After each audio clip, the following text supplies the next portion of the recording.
ಹಿಂದೆ ಕತ್ತಿ ಬರೀತಾ ಇದ್ರು, ಈಗ ನಿಮ್ಮ ಪಕ್ಷದಲ್ಲೇ ಈಗ 1956ರಲ್ಲಿ ಕನ್ನಡ ಮಾತಾಡ್ತಕ್ಕಂಥ ಎಲ್ಲ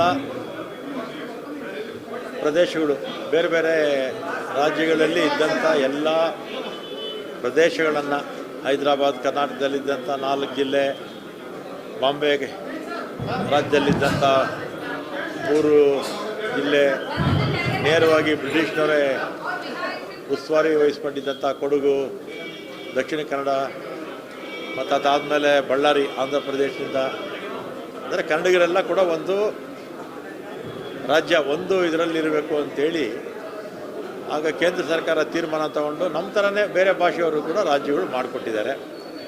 ಆಮೇಲೆ ಈ 78 ವರ್ಷದಲ್ಲಿ ಸಾಕಷ್ಟು ಅಭಿವೃದ್ಧಿನೂ ಆಗಿದೆ. ಹಾಗೆ ಅವರಿಗೆ ಇನ್ನೂ ಅಭಿವೃದ್ಧಿ ಸಾಲದು ಅಂತ ಅವ್ರ ಮನಸ್ಸಲ್ಲಿರಬೇಕು. ಆದರೆ ಹೆಚ್ಚು ಆದ್ಯತೆ ನಮ್ಮ ಕಾಂಗ್ರೆಸ್ ಸರ್ಕಾರ ಇದ್ದಾಗ ಉತ್ತರ ಕರ್ನಾಟಕಕ್ಕೆ ಸಾಕಷ್ಟು ಕೊಟ್ಟಿದೆ. ಇದರಿಂದ ನಾವೆಲ್ಲ ಕೂಡ ಒಗ್ಗಟ್ಟಾಗಿರಬೇಕು. ಕನ್ನಡ ಮಾತಾಡ್ತಕ್ಕಂಥ ಎಲ್ಲ ಭಾಷಿಕರು ಒಂದು ರಾಜ್ಯ ಮಾಡಿಕೊಟ್ಟಿದ್ದನ್ನು 2 ಮಾಡಿ ಅಂತ ಕೇಳೋದು ಸರಿ ಇಲ್ಲ. ಆದರೆ ಆದ್ಯತೆ ಕೊಡಿ ಅನ್ನೋದನ್ನು ಅವರು ಕೇಳ್ತಾ ಇದ್ದಾರೆ. ಅದಕ್ಕೆ ನಾನು ಕೂಡ ಹೆಚ್ಚು ಆದ್ಯತೆ ನಮ್ಮ ಸರ್ಕಾರ ಇದ್ದಾಗೆಲ್ಲ ಕೂಡ ಕೊಟ್ಟಿದ್ದೀವಿ.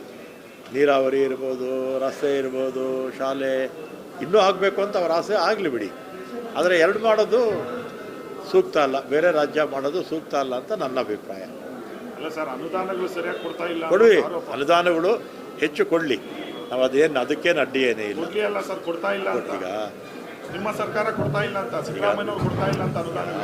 ಹಿಂದೆ 5 ವರ್ಷದಲ್ಲಿ ಸಿದ್ದರಾಮಯ್ಯನವರಿದ್ದಾಗ ನೀರಾವರಿಗೆ ಅದೇ ಎಚ್ ಕೆ ಪಾಟೀಲರು, ನಮ್ಮ ಎಸ್ ಎಂ ಕೃಷ್ಣವ್ರ ಕಾಲದಲ್ಲಿ ನೀರಾವರಿ ಮಂತ್ರಿಗಳಾಗಿರಲಿಲ್ವಾ, ಆಮೇಲೆ ನಮ್ಮ ಎಂ ಬಿ ಪಾಟೀಲರ ಕಾಲದಲ್ಲಿ ಈ ಥರ ಸಾಕಷ್ಟು ಆಗಿದೆ.